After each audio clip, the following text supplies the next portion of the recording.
Astros get much-needed victory over Rangers to avoid commanding deficit in ALCS. Game 4 is Thursday night in Arlington.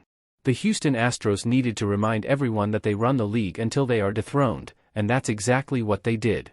In as much of a must-win as one could have without being mathematical, the bats of the defending champions came out firing as they earned their much-needed first win of the American League Championship Series.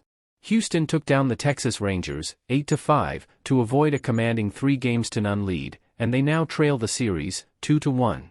The Astros never looked back from their 3-run second inning. With the bases loaded, Yordan Alvarez scored on a wild pitch from Max Scherzer. Then, Martin Maldonado drove in 2 more runs with a single.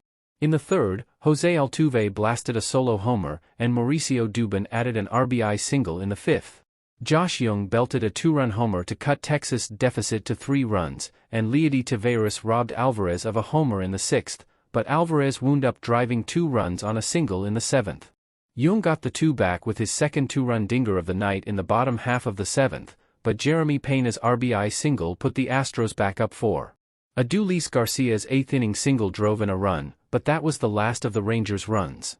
Scherzer did not have it. In his return from a teres armpit injury, he lasted just 4 innings and allowed 5 runs. It was his first postseason start since Game 1 of last year's Wild Card Series as a New York Met, when he allowed 7 earned to the San Diego Padres in 4.2 frames. The Rangers' bullpen, their long bugaboo all season, hardly fared much better, combining for 5 innings while allowing the other 4 runs. Christian Javier is a stud in the postseason, and he continued to be as such on Wednesday.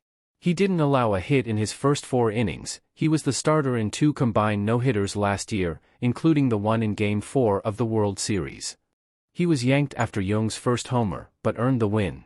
His career postseason went up, yet it's still a measly 2.08. Hector Neris, Brian Abreu, and Ryan Presley combined for the final 10 outs to clinch the victory. Dubon collected 3 hits in the victory, while Jose Altuve, Alvarez, and Maldonado each had a pair.